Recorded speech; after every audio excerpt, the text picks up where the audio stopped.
Happy Friday, everybody. Okay. Today, this morning, I am going to be making a companion piece, little companion painting for the cherries, little miniature cherries painting that we did yesterday, or that I did yesterday. And actually, we did. I saw many of you actually painted along or painted it from the recording later. So high five to you. And today I'm going to do a companion piece to this with a single strawberry. And again, we're going to make the background pink. Good morning, Cindy. So, hi, Margaret. Good to see you. Okay, so I'm going to just kind of position this towards a strawberry if you want to get a screenshot of that if you want to paint along. Now, again, I don't have a pink cloth. Darn it, I wish I did. But I am going to be making my background, again, kind of like a light baby pink color. That is going to be so cute. So cute. And then the setup, if you saw the setup that's on the still life stand, that is the setup that we're going to paint this afternoon inside the Art Life School community for the live workshop. We have a monthly live workshop in there, first week of the month, Thursdays and Fridays, first week. And those are a great opportunity for us to dive in deeper with some longer demos and also sometimes just play with some different ideas or different subjects or genres. Let's see, what colors am I going to need for this little strawberry? Not many. I'm going to do some alizarin crimson. All right, so I think probably some white, some Naples yellow. I think probably everybody's had a chance to get a screenshot that is here. Good morning, Elizabeth. Good morning, Marion. Good morning, Lynn Gatling and Debbie Ford. Hello. Okay, so, and then this is the setup we're going to do this afternoon inside the Art Life School. If you're not an Art Life School member, you're invited to join us. What you waiting for, babes? Get your paint on this year. Make this the year that you finally invest in your painting and your painting skills, and also really in your overall mental health and well-being, which probably a lot of us need right now with all the craziness that's going on in the world. Just a friendly reminder to like the Facebook page, number one. Click your notifications. Make sure that you're getting notified of these lives. I'm going to be doing these I'm about to lose my AirPod, sorry. My ears are too small for these things. Every Monday through Friday, 10 a.m., I'm going to be here throughout the month of February doing these demonstrations, doing these paintings to get my own creative juices flowing and really nurture my own artistic spirit. Because, you know, I myself was going through like, oh my gosh, it's wintertime and short days and lack of vitamin D and blah, just like these winter blahs.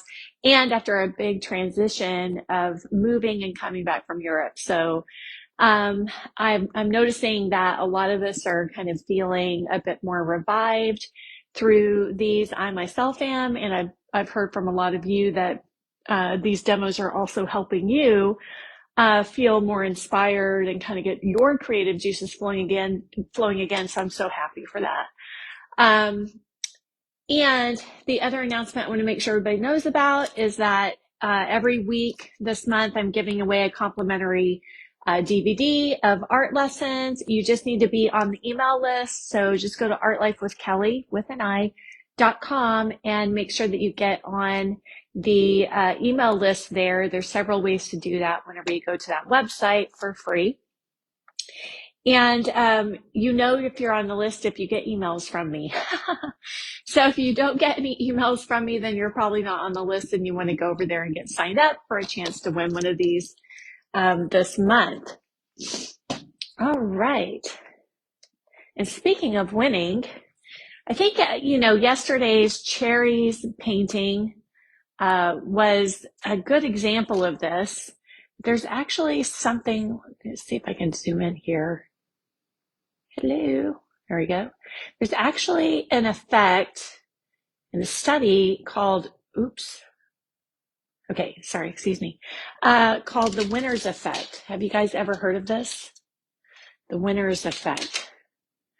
Or maybe it's called the winner's spiral.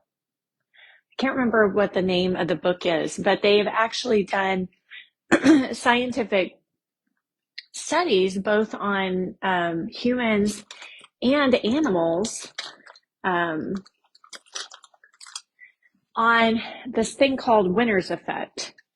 And what it means is that when an animal, which I thought was interesting that it was proven on animals too, that when either an animal or a human wins at something, they are more likely to keep winning. So keep that in mind, especially if you feel like you have had, too many defeats lately in your painting. Let me know if this is ringing true or resonating with anybody. But if you've had too many failures or what you've deemed as failures, failed paintings, or maybe you've gotten rejected from shows recently, anything that has felt, kind of like a loss, like you lost the game, you lost the battle, so to speak. And all of us kind of define that differently. But I think we also all understand it in general too. We all understand what it feels like to feel like we lost at something or got rejected from something. And that has a domino effect as well. Just trying to double check and make sure that my sound and everything is working here. Sorry. Pause on that note for the moment.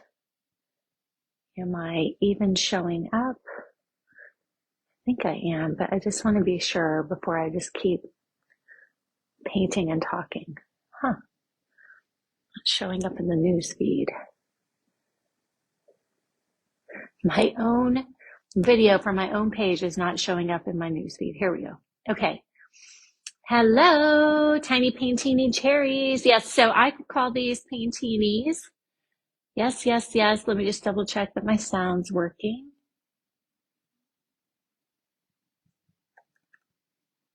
And then my own video from my own. Okay, cool. Sorry about that. But the inverse is also true. Like if somebody, loses, and then they can tend to, kind of be on a losing streak. It's kind of why people call it a winning streak or a losing streak. It's kind of a psychological thing that happens whenever we feel like we win or we lose. So sometimes paintings like this, especially if you have been on a quote unquote losing streak for a while, or you've been feeling kind of down or frustrated about your painting or your successes, then it's a good idea to do, paintings that you feel like, I usually call it low-hanging fruit. You feel like it's something that you can win at and get a win under your belt. Okay, so these are 2.5 by 3.5 inches. And I know sometimes in our culture, in our society, that idea kind of gets poo-pooed, especially by, grand, overachieving mentality. And, I'm kind of a hyperachiever myself. And I have definitely experienced there's a little too much red peeking through there. I'm doing some alizarin, cad red light, and some white just to keep you oriented. A little bit of liquid here, just like what I did yesterday with the cherries. I'm trying to make these two paintings, go together. You never know if somebody's going to buy them together or not, but I thought give them the opportunity to get a cute little set together. So paintings like this, the simpler paintings, or maybe something that you feel more confident in or competent in, might be a good place to go back to that if you are especially feeling, down about your artwork right now. And then you start, if you can get a win under your belt, you feel good about what you did, well, then naturally, of course, momentum starts to build and you want to keep going. You want to keep winning. And every time you win, your confidence is boosted even more. So psychologically, you kind of expect to win more and more and more is the idea behind this psychological effect of either the winning effect or the losing effect. Okay, I'm just doing more alizarin crimson and cab red light here to start the base color of the strawberry. This is not the finished color, but I'm just kind of mapping in the shape. So let me know if you're here, like, have you felt this effect before? I know for me, whenever I was in art school, I was definitely feeling kind of that loser effect. And especially whenever the first juried art shows came around at the art school, I would get rejected. My work would get rejected from the show. And it was just so it was demoralizing, and sometimes it felt like whatever little bit of confidence I had built up had now kind of been torn down or shattered by this rejection, from the art show. And I remember, of course, you have to kind of work your confidence back up and, start to build up your confidence again and kind of build up your courage to try something like that again. But what was interesting is, and I kind of believed like, oh, maybe I'm just, not good enough to get into the show. Maybe my work really isn't very good.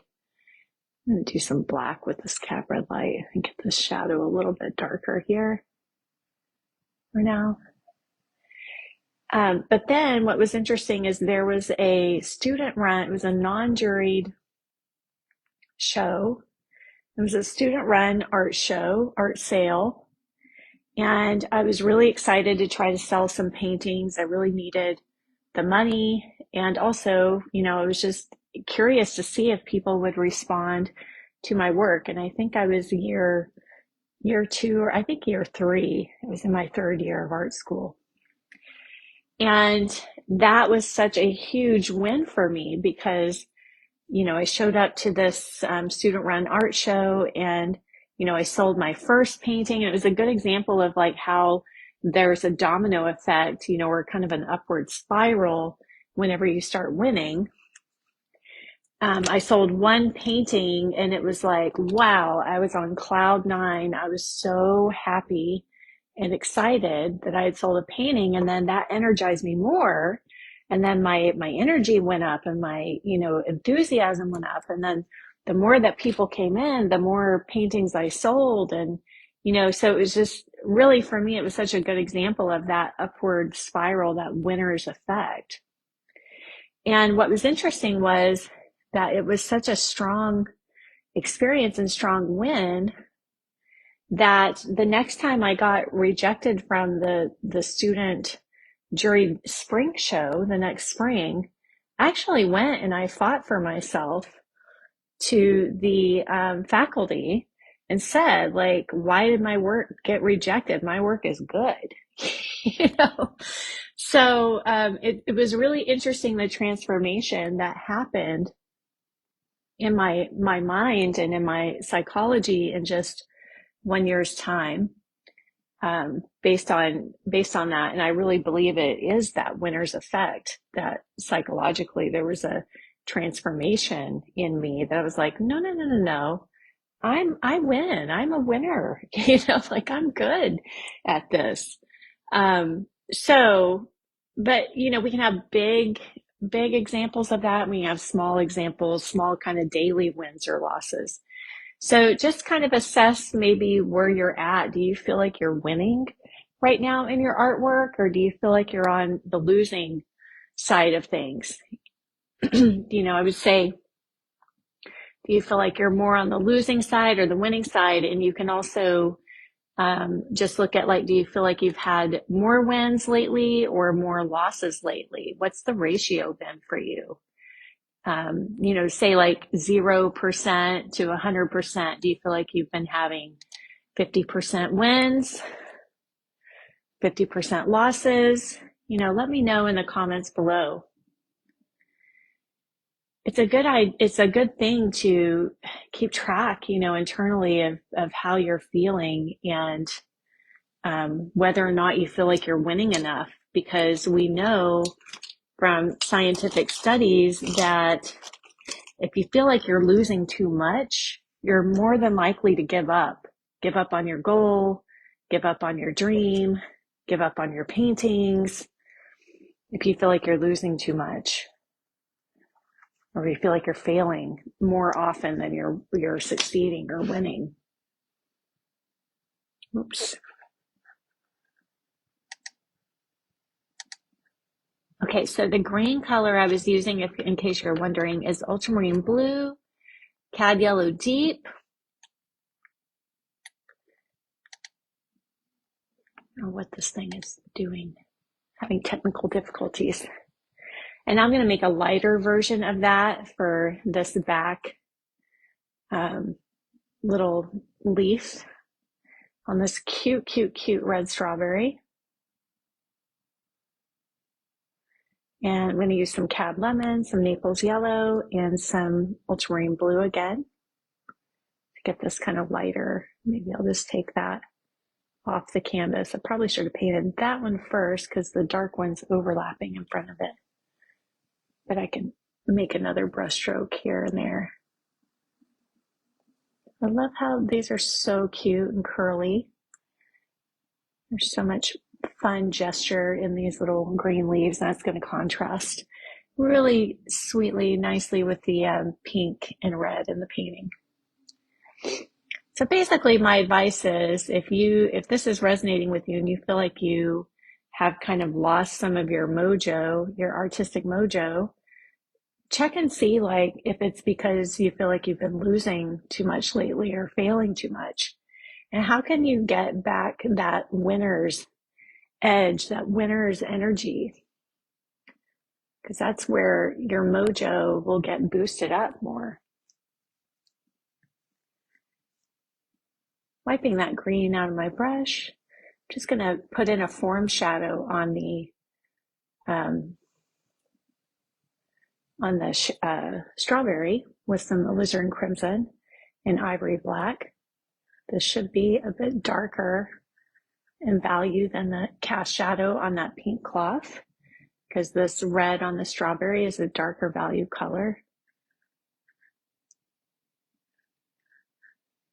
And so this is just one way that you can kind of boost that winner's edge, is by maybe going back to something that you feel more comfortable in, more confident or competent in, maybe something easier.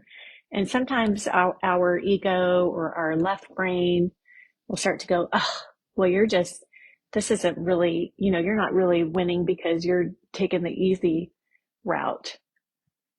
So that's not very nice. That's not a very kind, supportive voice in our heads whenever that happens.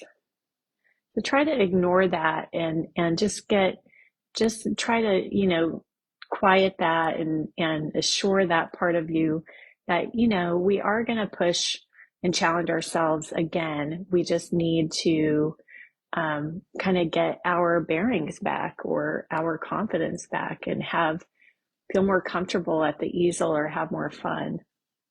I'm going a little bit to a deeper red. I'm putting a little bit of white in this as well, just to get some more coverage, more paint quality on the surface. Same thing would be true for shows. I know sometimes the advice that gets given is like, apply to the top best, galleries right off the bat, or apply to the most, competitive art shows right off the bat. And, that may work sometimes for some people, depending. But the danger, I think, sometimes of, doing that can be if you haven't kind of built up an experience, a backlog of dealing with rejection. Do a little bit of that background pink to get my highlight started. So I know for me in the beginning, like I started with, much easier shows to get accepted in, local shows, regional shows. I didn't, really just go for the big stuff right away. Just spreading a little bit of this pink light around where the highlight is, just to build some three-dimensional form here, front and center. So let me know in the comments below if this kind of advice is helpful. Sometimes whenever we're also maybe feeling like we're not as good as other artists, or, I'm not a real artist, we have this idea, at least I did in the early days, that that all of these professional artists that I really admired and looked up to didn't have these kind of issues. And then as I grew as an artist, I started to realize, like I might get into one show one year and then the next year not get into it. And I was like, wait, hold the phone. What happened there? So I started to understand that, these acceptances and rejections, where you sell or you don't sell, or if you're a teacher, your class fills or it doesn't fill, there wasn't a lot of logical reason sometimes behind why that would happen. Kind of with shows, it can depend on how many people entered, can depend on who the jury was. I just started to learn like how that whole system worked. Sometimes I would get confused and think it was the judge of the show that was accepting or rejecting paintings. And then years later, I realized, oh, that's not really how they do that. It's actually a whole different group of people that are jurying the paintings and judging the paintings. The judge just picks the awards. So anyways, those are just some tips and examples if you are struggling, with that right now. How can you build up some wins? All right, I'm going to lighten up my pink background a bit here. This is such a cute little strawberry. I love it.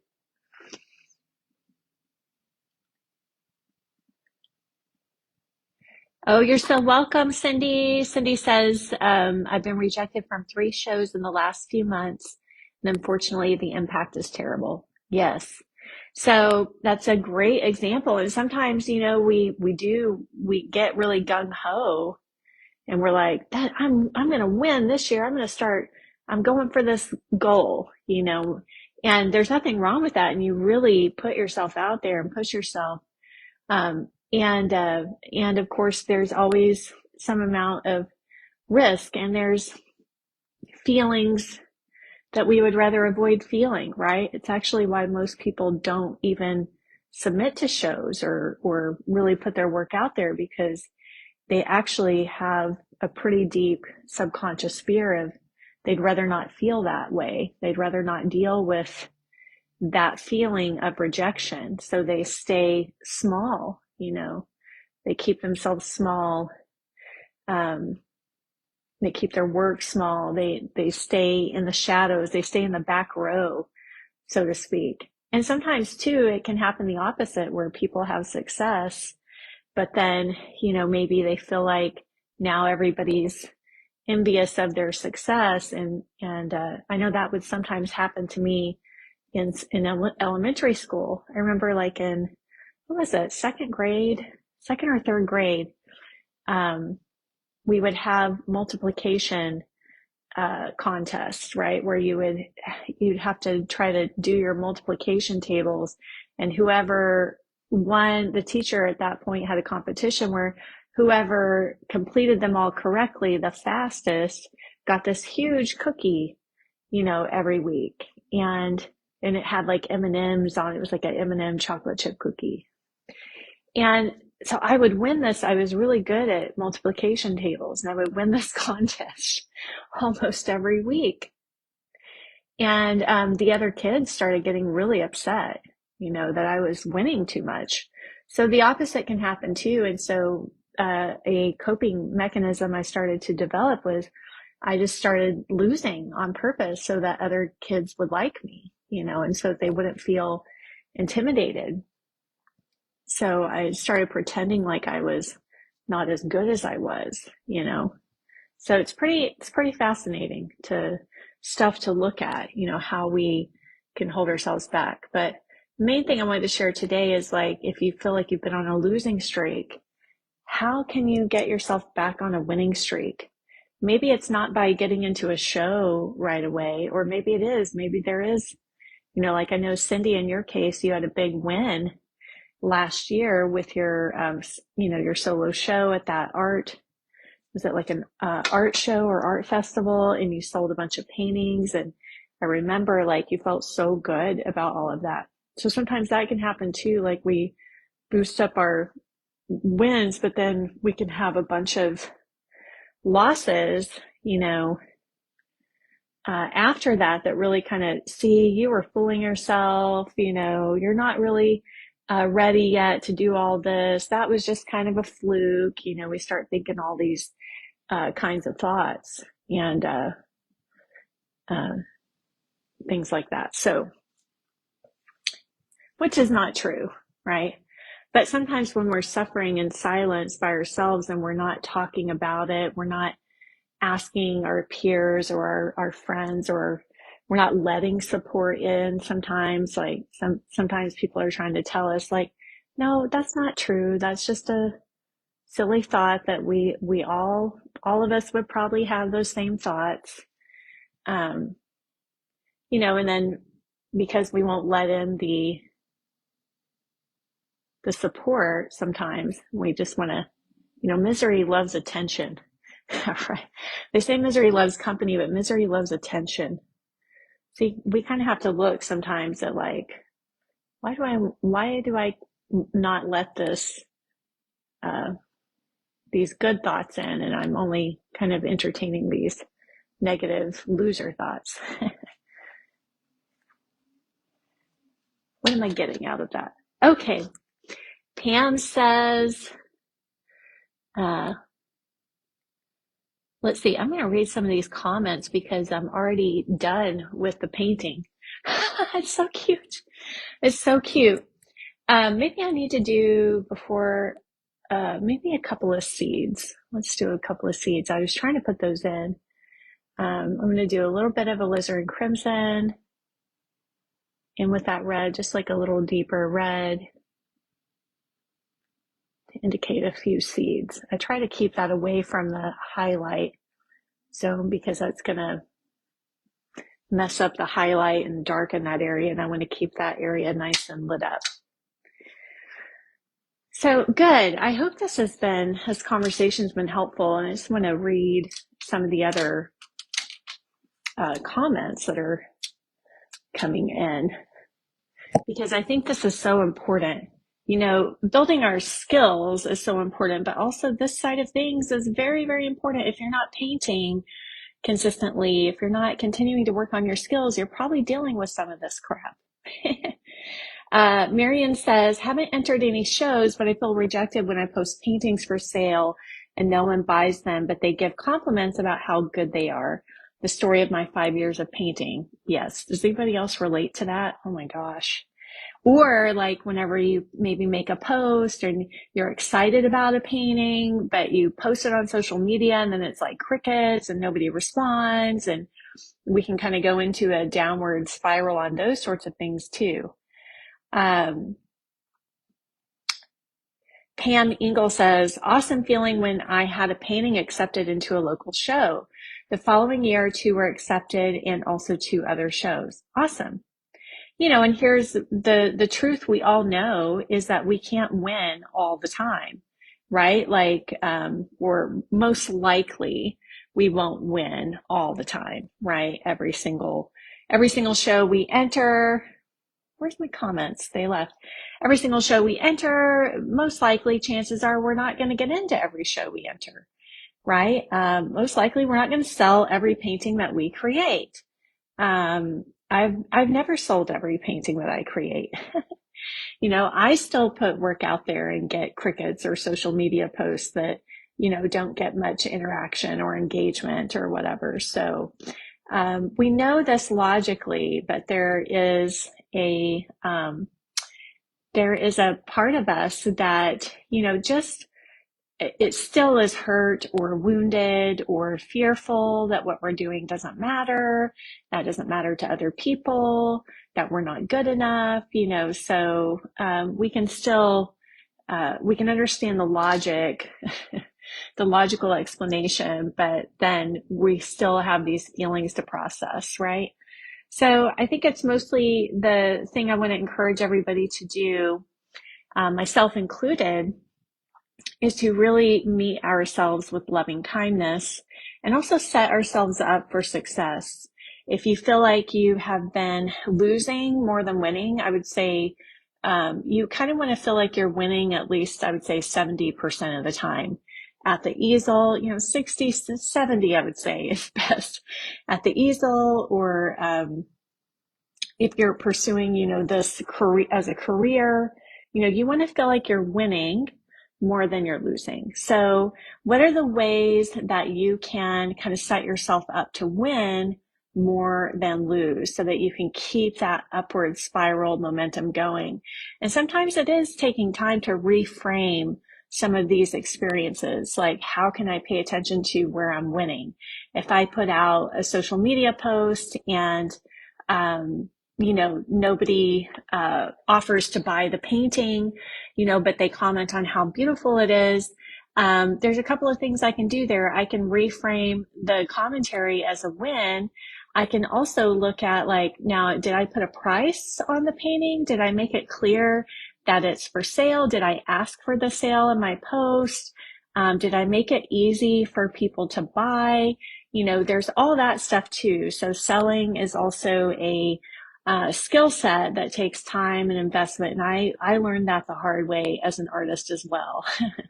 Because sometimes we're like, I don't want to sell my own work. That's why so many artists go with galleries, because they don't want to experience that feeling of people not just going, oh my God, I have to have that. I love that painting so much. I must have it. That feels great whenever that happens. That's such a great win. But I can tell you that 80%, 90% of the time, that's not the way that has worked for me over the last 17 years. Probably only 10% of the time has somebody just seen a painting and been like, oh my God, must have. I love it. What's the amount? I will write the check for whatever it is, so I would say that's probably only 10% of the time has been my experience there. That still doesn't make it any easier to experience, and it doesn't make the feelings any easier. And, it's an opportunity for growth for all of us. We have a choice if we are going to give into these kind of losing moments and continue on this losing downward spiral, or are we going to course correct and try to find ways to build our wins, and build our momentum for ourselves and activate ourselves, from within, rather than waiting for this all the time, this external validation, this external approval and appreciation to feel like we're winning. Is there an age limitation? Lynn says, I just entered another decade. Well, happy birthday, Lynn. I'm glad you entered another decade and are here with us longer. Well, I'm going to say for you to answer that question, if you think there's an age limitation, for you, there is, if you believe that to be true. And as long as, that is an excuse or an internal limit for you, it will be, right? What I would challenge all of us to do with these, fears, like, is it too late? Am I too old? Can somebody like me really learn this late in life? Or can somebody like me really, and Lynn, you're having so many wins, like you're selling paintings. I just saw your post yesterday, that you sold 2 of your paintings, you're growing in your art.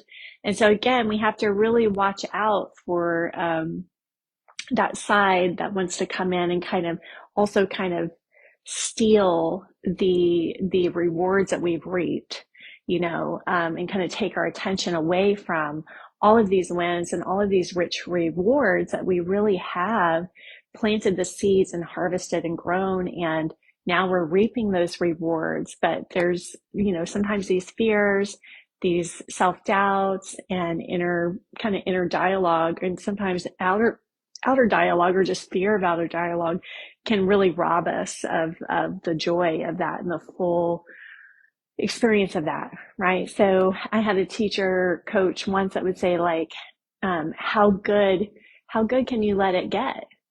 Because that's how good it can get. Oh, it just gave me like goosebumps saying that, but it really is true. Like, we are our own, we actually set our own, how good can it get? How good can this be? And how good can I stand it, essentially? And I would also encourage everybody who maybe is dealing with thoughts like that to find role models out there. Find somebody else out there who has already done it, right? Who is having success, who maybe started later in life, maybe started their art later in life, either or poetry or writing or whatever example it might be. And if they can do it, then you can do it too, right? So it's really about, shifting our mindset to a growth mindset and not just a fixed mindset. And I know in our culture, in in our society here in the United States, at least, that can really be a challenge to do, because maybe all of our life people have been telling us another story, or we haven't maybe seen strong role models or examples in our family or in our community, or in our environment of somebody doing that. So maybe you are kind of the first in your own bubble, in your own world, but I guarantee you somebody else out there has already, set the example for you to see that it's possible, and that you can follow their model, right? Okay, everybody. All right, beautiful. Yes, yes, yes. Okay, everyone, thank you so much for being here. I hope you enjoyed the little strawberry painting. I'll post the reference image for you after I end this live. And Art Life School members, artists, I will see you this afternoon for this fun setup that we're going to paint. I'm going to do an 8x10 with the petit fours and cherries and that little red ribbon. These are so freaking cute. And once again, I get to eat the setup after I'm done. That's a nice thing about painting food. All right, everybody, happy painting, and bye for now.